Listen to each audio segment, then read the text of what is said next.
ఇక junior NTR political entry మీద ఈ మధ్య కాలంలో పెద్ద ఎత్తున చర్చ జరుగుతోంది. అవును, అంటే పొలిటికల్ ఎంట్రీ ఇవ్వబోతూ ఉన్నారు ఈ నెల 18న. ఒక కీలకమైన అంటే జూలై 18న ఒక కీలకమైన ప్రకటన కూడా చేయబోతూ ఉన్నారు జూనియర్ ఎన్టీఆర్ అంటూ వార్తలు వచ్చాయి. ఫ్యాన్స్ నుంచి కూడా పెద్ద ఎత్తున డిమాండ్స్ వినిపించాయి, జూనియర్ ఎన్టీఆర్ రాజకీయాల్లోకి రావాలి అని చెప్పేసి. కానీ జూనియర్ ఎన్టీఆర్ ఫ్యాన్స్ అసోసియేషన్ మాత్రం ఒక ప్రకటన చేసింది. ప్రస్తుతానికి రాజకీయ పార్టీ పెట్టి రాజకీయాల్లోకి వచ్చే పరిస్థితి లేదు, ప్రస్తుతానికి రారు, దీనిలో బిజీగా ఉన్నారు, సినిమాల్లో చాలా బిజీగా ఉన్నారు అని చెప్పేసి ఒక ప్రకటన కూడా జారీ చేసిన పరిస్థితి. మనం తమిళనాడులో చూసాము సతీష్ గారు, విజయ్ అసలు సీఎం అవుతారని ఊహించలేదు, టీవీకి అన్ని సీట్లు వస్తాయని ఎవరు ఊహించలేరు. ఎందుకు చెప్తున్నానంటే రాజకీయాల్లో ఏదైనా ఎప్పుడైనా సాధ్యమే కదా.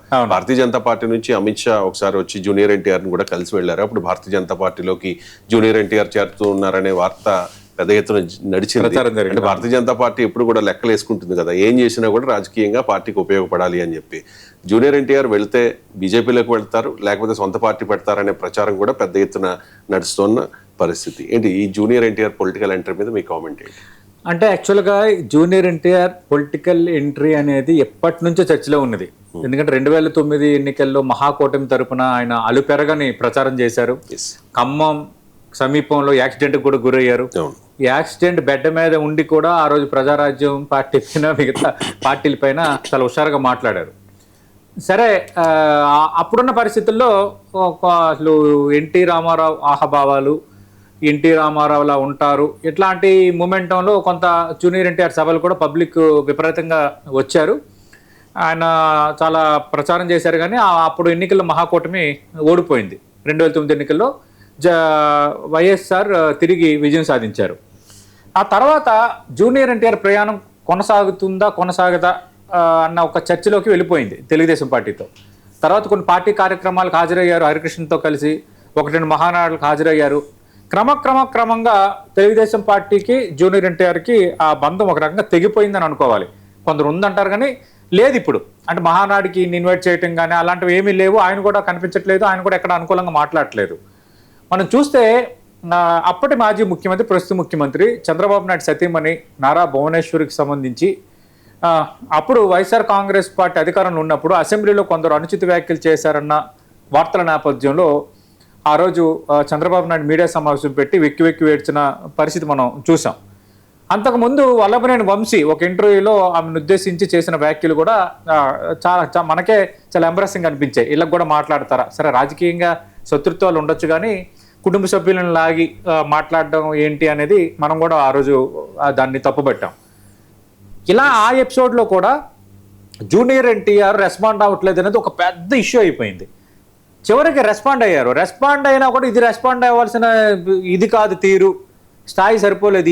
ఇలా రెస్పాండ్ అవుతారు సొంత మీ మేనత్త మీద సమ్వాట్ ఇలా మాట్లాడుతూ వాళ్ళు ఎవరు అని చాలామంది మాట్లాడారు. తర్వాత జూనియర్ సైలెంట్ అయిపోయారు. ఎప్పటి నుంచి కూడా జూనియర్ ఎన్టీఆర్ ఎప్పటికైనా రాజకీయ పార్టీ పెడతాడు, జూనియర్ ఎన్టీఆర్ రాజకీయ పార్టీ పెడితే సక్సెస్ అవుతాడు అని అనేవాళ్ళు ఉన్నారు.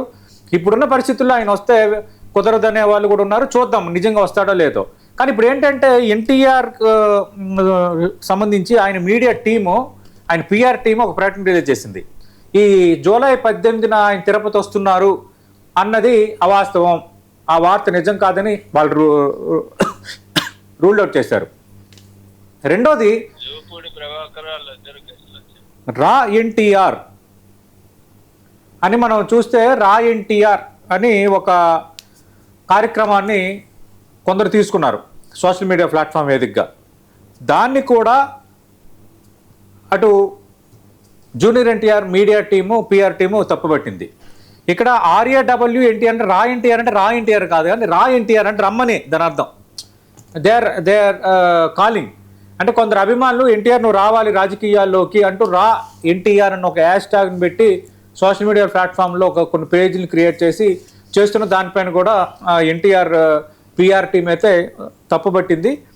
కానీ ఇదైతే ఒక కొత్త అంశాన్ని, అంటే చాలా రోజుల కింద మరుగున పడిన జూనియర్ ఎన్టీఆర్ పొలిటికల్ ఎంట్రీ అంశాన్ని మరోసారి తట్టి లేపినట్టుగానే ఇది కనిపిస్తోంది. సరే, వాళ్ళు ఖండించారు, రా ఎన్టీఆర్ అన్న దాన్ని పెట్టడాన్ని తప్పుపడుతున్నారు, ఈ పేజీ ఎవరు పెట్టారని క్వశ్చన్ చేస్తున్నారు ఉంది.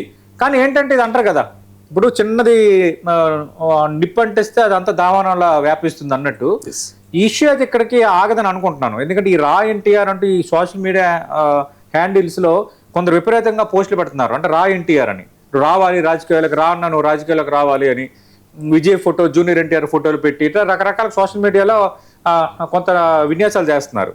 అందుకు ఇది ఏంటంటే ఇదేదో కొంచెం సరే ఎన్టీఆర్కి ఇప్పుడు ఆలోచన లేదు అనేది వాళ్ళు ఖండిస్తున్నారు. ఉందో లేదో అంతర్లీనంగా అతను ఒక్కరికే తెలుసు, మనకు తెలియదు. మూడోది, ఇప్పుడు ఈ ఇష్యూ అనేది రేజ్ అయింది. ఇది ఆగుతుందా ఆగదా? ఈ ఇష్యూ అనేది సోషల్ మీడియా వేదికగా ఇప్పుడు మనం చూసాం కాక్రోచ్ పార్టీ లాగా ఈ ఇష్యూ అనేది రా ఎన్టీఆర్ అనే హ్యాష్ ట్యాగ్ ఆ సోషల్ మీడియా ప్లాట్ఫామ్లో ఆ ఇష్యూ అనేది కొంచెం పెద్దదైంది అనుకోండి, అప్పుడు దాని ఇంపాక్ట్ ఎవరి మీద ఉండొచ్చు, ఇవన్నీ కూడా రేపు పొద్దున్న మనం వేచి చూడాలి.